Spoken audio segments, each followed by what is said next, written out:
بسم الله الرحمن الرحيم. ياسين والقرآن الحكيم إنك لمن المرسلين على صراط مستقيم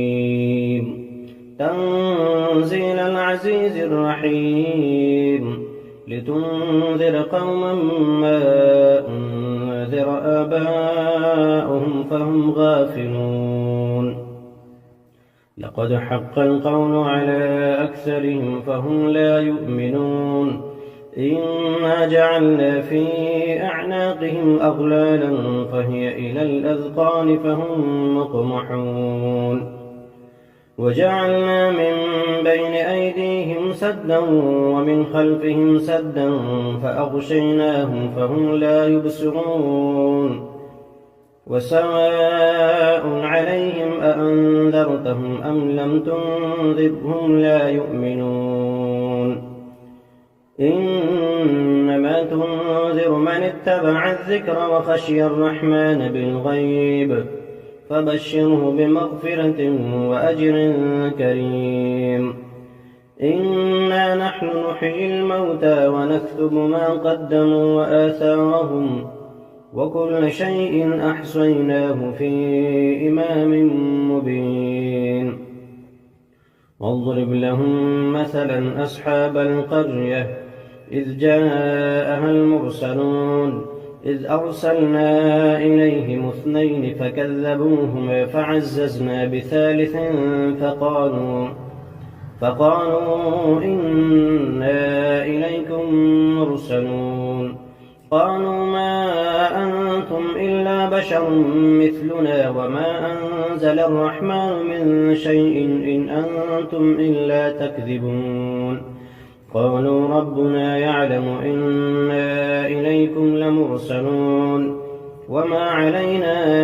إلا البلاغ المبين قالوا إنا تطيرنا بكم لئن لم تنتهوا لنرجمنكم وليمسنكم منا عذاب أليم قالوا طائركم معكم أئن ذكرتم بل أنتم قوم مسرفون وجاء من أقصى المدينة رجل يسعى قال يا قوم اتبعوا المرسلين اتبعوا من لا يسألكم أجرا وهم مهتدون وما لي لا أعبد الذي فطرني وإليه ترجعون أأتخذ من دونه آلهة إن يردني الرحمن بضر لا تغن عني شفاعتهم شيئا ولا ينقذون إني إذا لفي ضلال مبين إني آمنت بربكم فاسمعون قيل ادخل الجنة قال يا ليت قومي يعلمون بما غفر لي ربي وجعلني من المكرمين وما أنزلنا على قومه من بعده من جند من السماء وما كنا منزلين إن كانت إلا صيحة واحدة فإذا هم خامدون يا حسرة على العباد ما يأتيهم من رسول إلا كانوا به يستهزئون ألم يروا كم أهلكنا قبلهم من القرون أنهم إليهم لا يرجعون وإن كل لما جميع لدينا محضرون وآية لهم الأرض الميتة أحييناها وأخرجنا منها حبا فمنه يأكلون وجعلنا فيها جنات من نخيل وأعناب وفجرنا فيها من العيون ليأكلوا من ثمره وما عملته أيديهم أفلا يشكرون سبحان الذي خلق الأزواج كلها مما تنبت الأرض ومن أنفسهم ومما لا يعلمون وآية لهم الليل نسلخ منه النهار فإذا هم مظلمون والشمس تجري لمستقر لها ذلك تقدير العزيز العليم والقمر قدرناه منازل حتى عاد كالعرجون القديم لا الشمس ينبغي لها أن تدرك القمر ولا الليل سابق النهار وكل في فلك يسبحون وآية لهم أنا حملنا ذريتهم في الفلك المشحون وخلقنا لهم من مثله ما يركبون وإن نشأ نغرقهم فلا صريخ لهم ولا هم ينقذون إلا رحمة منا ومتاعا إلى حين وإذا قيل لهم اتقوا ما بين أيديكم وما خلفكم لعلكم ترحمون وما تأتيهم من آية من آيات ربهم إلا كانوا عنها معرضين وإذا قيل لهم أنفقوا مما رزقكم الله قال الذين كفروا للذين آمنوا أنطعم من لم يشاء الله أطعمه إن أنتم إلا في ضلال مبين ويقولون متى هذا الوعد إن كنتم صادقين ما ينظرون إلا صيحة واحدة تأخذهم فهم يخصمون فلا يستطيعون توصية ولا إلى أهلهم يرجعون ونفخ في الصور فإذا هم من الأجداث إلى ربهم ينسلون قالوا يا ويلنا من بعثنا من مرقدنا هذا ما وعد الرحمن وصدق المرسلون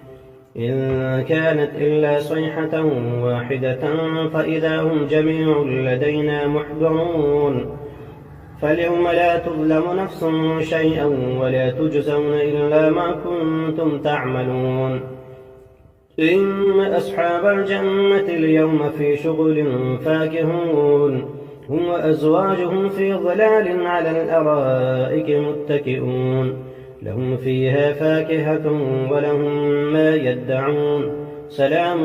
قولا من رب رحيم وامتازوا اليوم أيها المجرمون ألم أعهد إليكم يا بني آدم ألا تعبدوا الشيطان إنه لكم عدو مبين وأن اعبدوني هذا صراط مستقيم ولقد أضل منكم جبلا كثيرا أفلم تكونوا تعقلون هذه جهنم التي كنتم توعدون اصلوها اليوم بما كنتم تكفرون اليوم نختم على أفواههم وتكلمنا أيديهم وتشهد أرجلهم بما كانوا يكسبون ولو نشاء لطمسنا على أعينهم فاستبقوا الصراط فأنى يبصرون ولو نشاء لمسخناهم على مكانتهم فما استطاعوا مضيا ولا يرجعون ومن نعمره ننكسه في الخلق أفلا يعقلون وما علمناه الشعر وما ينبغي له إن هو إلا ذكر وقرآن مبين لينذر من كان حيا ويحق القول على الكافرين أولم يروا أنا خلقنا لهم مما عملت أيدينا أنعاما فهم لها مالكون وذللناها لهم فمنها ركوبهم ومنها يأكلون ولهم فيها منافع ومشارب أفلا يشكرون واتخذوا من دون الله آلهة لعلهم ينصرون لا يستطيعون نصرهم وهم لهم جند محضرون فلا يحزنك قولهم إنا نعلم ما يسرون وما يعلنون أولم ير الإنسان أنا خلقناه من نطفة فإذا هو خصيم مبين وضرب لنا مثلا ونسي خلقه قال من يحيي العظام وهي رميم قل يحييها الذي أنشأها أول مرة وهو بكل خلق عليم الذي جعل لكم من الشجر الأخضر نارا فإذا أنتم منه توقدون أوليس الذي خلق السماوات والأرض بقادر على أن يخلق مثلهم بلى وهو الخلاق العليم إنما أمره إذا أراد شيئا أن يقول له كن فيكون. فسبحان الذي بيده ملكوت كل شيء وإليه ترجعون. بسم الله الرحمن الرحيم. الحمد لله الذي أنزل على عبده الكتاب ولم يجعل له عوجا قيما لينذر بأسا شديدا من لدنه ويبشر المؤمنين الذين يعملون الصالحات أن لهم أجرا حسنا ماكثين فيه أبدا وينذر الذين قالوا اتخذ الله ولدا ما لهم به من علم ولا لآبائهم كبرت كلمة تخرج من أفواههم إن يقولون إلا كذبا فلعلك باخع نفسك على آثارهم إن لم يؤمنوا بهذا الحديث أسفا إنا جعلنا ما على الأرض زينة لها لنبلوهم أيهم أحسن عملا وإنا لجاعلون ما عليها صعيدا جرزا أم حسبت أن أصحاب الكهف والرقيم كانوا من آياتنا عجبا إذ أوى الفتية إلى الكهف فقالوا ربنا آتنا من لدنك رحمة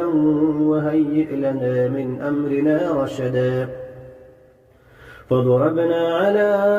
آذانهم في الكهف سنين عددا ثم بعثناهم لنعلم أي الحزبين أحصى لما لبثوا أمدا نحن نقص عليك نبأهم بالحق إنهم فتية آمنوا بربهم وزدناهم هدى وربطنا على قلوبهم إذ قاموا فقالوا ربنا رب السماوات والأرض لن ندعو من دونه إلها لقد قلنا إذا شططا هؤلاء قوم اتخذوا من دونه آلهة لولا يأتون عليهم بسلطان بين فمن أظلم ممن افترى على الله كذبا وإذ اعتزلتموهم وما يعبدون إلا الله فأووا إلى الكهف ينشر لكم ربكم من رحمته ويهيئ لكم من أمركم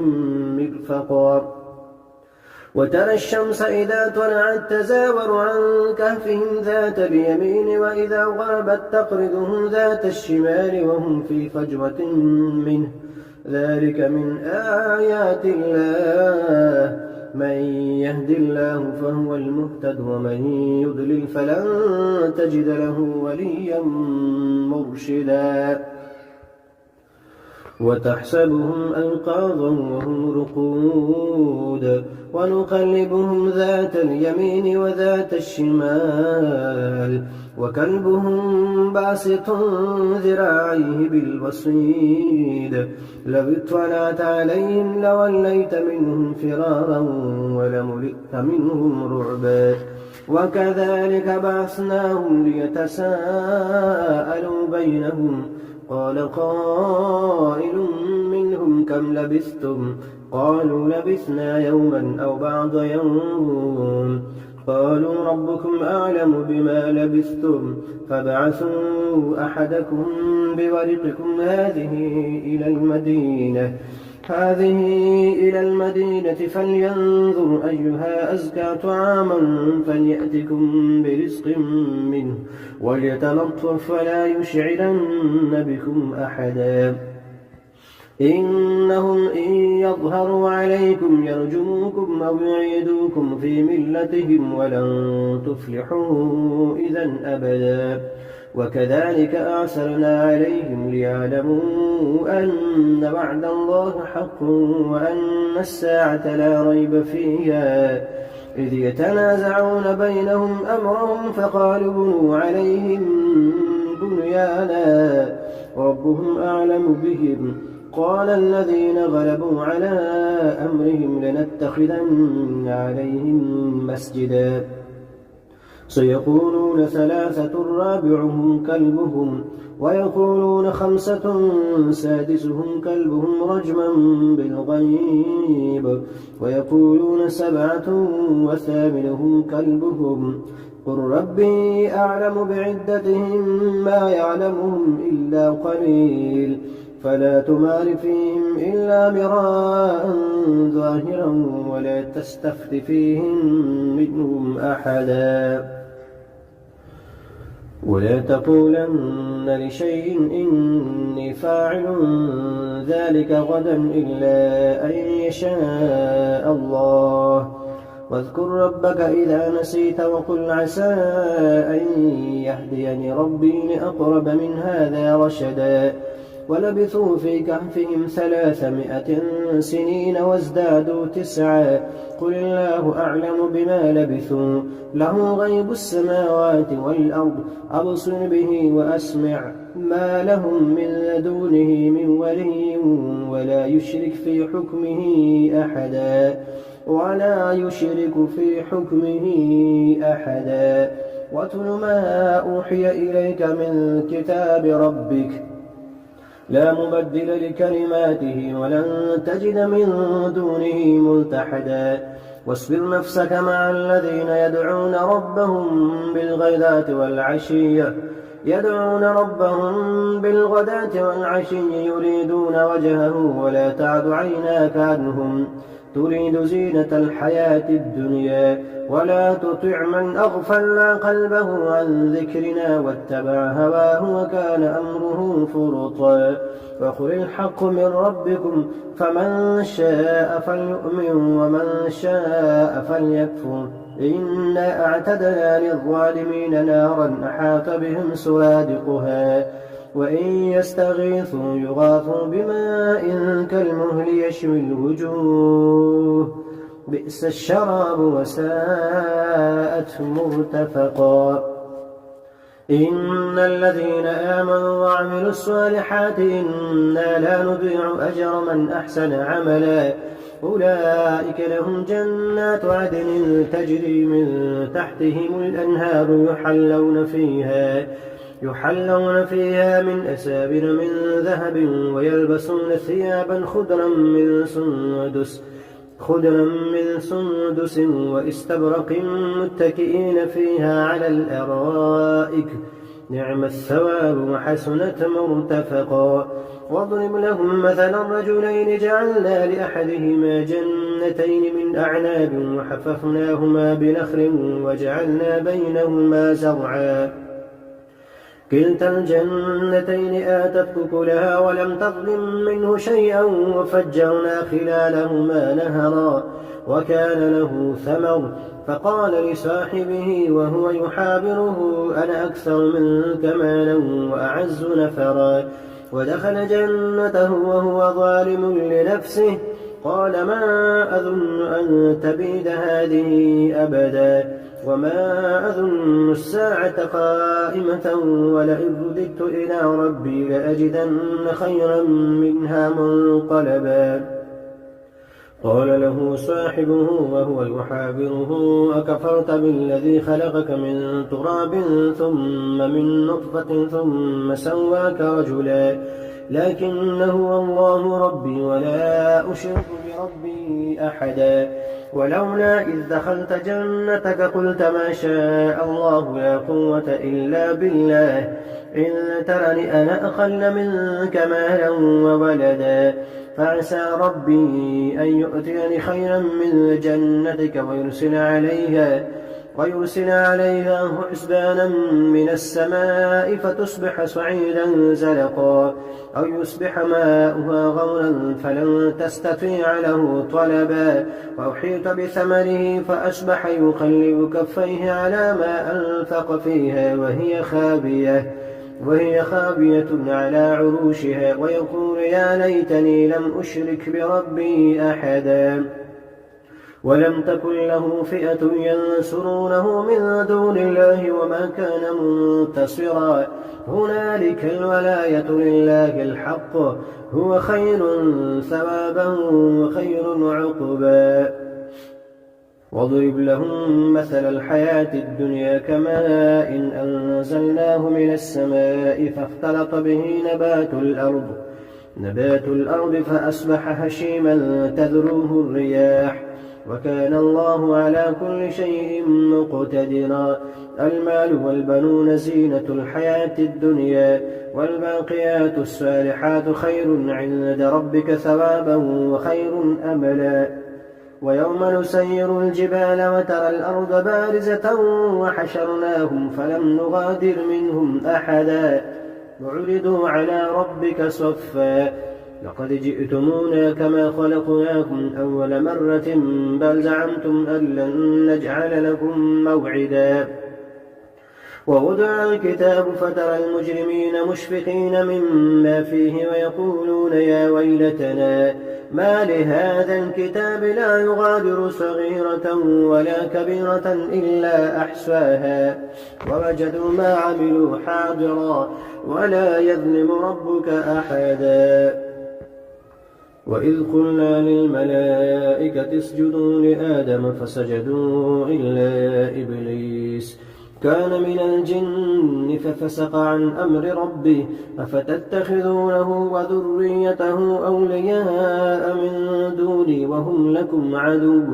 بئس للظالمين بدلا ما أشهدتم خلق السماوات والأرض ولا خلق أنفسهم وما كنت متخذ المضلين عضدا ويوم يقول نادوا شركائي الذين زعمتم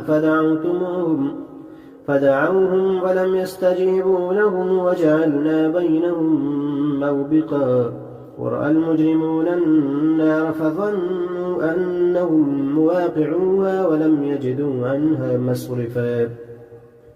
ولقد صرفنا في هذا القرآن للناس من كل مثل وكان الإنسان أكثر شيء جدلا وما منع الناس أن يؤمنوا إذ جاءهم الهدى ويستغفروا ربهم إلا أن تأتيهم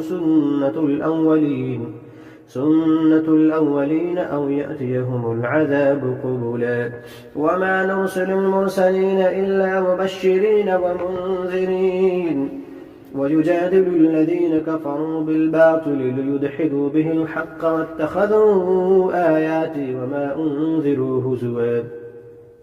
ومن أظلم ممن ذكر بآيات ربه فأعرض عنها ونسي ما قدمت يداه إنا جعلنا على قلوبهم أكنة أن يفقهوه وفي آذانهم وقرا وإن تدعهم إلى الهدى فلن يهتدوا إذا أبدا وربك الغفور ذو الرحمة لو يؤاخذهم بما كسبوا لعجل لهم العذاب بل لهم موعد لن يجدوا من دونه موئلا وتلك القرى أهلكناهم لما ظلموا وجعلنا لمهلكهم موعدا وإذ قال موسى لفتاه لا أبرح حتى أبلغ مجمع البحرين أو أمضي حقبا فلما بلغا مجمع بينهما نسيا حوتهما فاتخذ سبيله في البحر سربا فلما جاوزا قال لفتاه آتنا غداءنا لقد لقينا من سفرنا هذا نصبا قال أرأيت إذ أوينا إلى الصخرة فإني نسيت الحوت وما أنسانيه إلا الشيطان أن أذكره واتخذ سبيله في البحر عجبا قال ذلك ما كنا نبغي فارتد على آثارهما قصصا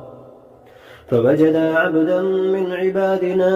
آتيناه رحمة من عندنا وعلمناه من لدنا علما. قال له موسى هل أتبعك على أن تعلمني مما علمت رشدا؟ قال إنك لن تستطيع معي صبرا وكيف تصبر على ما لم تحط به خبرا؟ قال ستجدني إن شاء الله صابرا ولا أعصي لك أمرا. قال فإن اتبعتني فلا تسألني عن شيء حتى أحدث لك منه ذكرا.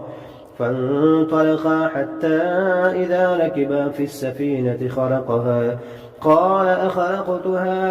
قال أخرقتها لتغرق أهلها لقد جئت شيئا إمرا. قال ألم أقل إنك لن تستطيع معي صبرا؟ قال لا تؤاخذني بما نسيت ولا ترهقني من أمري عسرا. فانطلقا حتى إذا لقيا غلاما فقتله قال أقتلت نفسا زكية بغير نفس لقد جئت شيئا نكرا. قال ألم نقل لك إنك لن تستطيع معي صبرا؟ قال إن سألتك عن شيء بعدها فلا تصاحبني قد بلغت من لدني عذرا. فانطلقا حتى إذا أتيا أهل قرية استطعما أهلها فأبوا أن يضيفوهما فوجدا فيها جدارا يريد أن ينقض فأقامه. قال لو شئت لاتخذت عليه أجرا. قال هذا فراق بيني وبينك سأنبئك بتأويل ما لم تستطع عليه صبرا. أما السفينة فكانت لمساكين يعملون في البحر فأردت أن أعيبها وكان وراءهم ملك يأخذ كل سفينة غصبا. وأما الغلام فكان أبواه مؤمنين فخشينا أن يرهقهما طغيانا وكفرا فأردنا أن يبدلهما ربهما خيرا منه زكاة وأقرب رحما. وأما الجدار فكان لغلامين يتيمين في المدينة وكان تحته كنز لهما وكان أبوهما صالحا فأراد ربك أن يبلغا أشدهما ويستخرجا كنزهما رحمة من ربك وما فعلته عن أمري ذلك تأويل ما لم تستطع عليه صبرا. ويسألونك عن ذي القرنين قل سأتلو عليكم منه ذكرا. إنا مكنا له في الأرض وآتيناه من كل شيء سببا فأتبع سببا حتى إذا بلغ مغرب الشمس وجدها تغرب في عين حمئة ووجد عندها قوما. قلنا يا ذا القرنين إما أن تعذب وإما أن تتخذ فيهم حسنا. قال أما من ظلم فسوف نعذبه ثم يرد إلى ربه فيعذبه عذابا نكرا.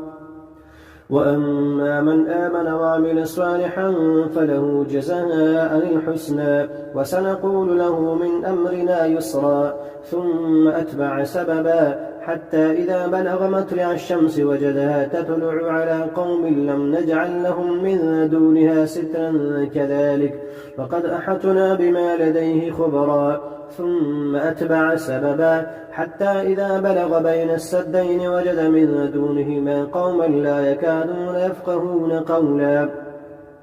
قالوا يا ذا القرنين إن يأجوج ومأجوج مفسدون في الأرض فهل نجعل لك خرجا على أن تجعل بيننا وبينهم سدا؟ قال ما مكنني فيه ربي خير فأعينوني بقوة أجعل بينكم وبينهم ردما. آتوني زبر الحديد حتى إذا ساوى بين الصدفين قال انفخوا حتى إذا جعله نارا قال آتوني أفرغ عليه قطرا. فما استطاعوا أن يظهروه وما استطاعوا له نقبا. قال هذا رحمة من ربي فإذا جاء وعد ربي جعله دكا وكان وعد ربي حقا. وتركنا بعضهم يومئذ يموج في بعض ونفخ في السور فجمعناهم جمعا وعرضنا جهنم يومئذ للكافرين عرضا الذين كانت أعينهم في غطاء عن ذكري وكانوا لا يستطيعون سمعا أفحسب الذين كفروا أن يتخذوا عبادي من دوني أولياء إنا أعتدنا للكافرين نزلا قل هل ننبئكم بالأخسرين أعمالا الذين ضل سعيهم في الحياة الدنيا وهم يحسبون أنهم يحسنون صنعا أولئك الذين كفروا بآيات ربهم ولقائه فحبطت أعمالهم فلا نقيم لهم يوم القيامة وزنا إن الذين آمنوا ذلك جزاؤهم جهنم بما كفروا واتخذوا آياتي ورسلي هزوا إن الذين آمنوا وعملوا الصالحات كانت لهم جنات الفردوس نزلا خالدين فيها لا يبغون عنها حولا قل لو كان البحر مدادا لكلمات ربي لنفد البحر قبل أن تنفد كلمات ربي ولو جئنا بمثله مددا قل إنما أنا بشر مثلكم يوحى إلي أنما إلهكم إله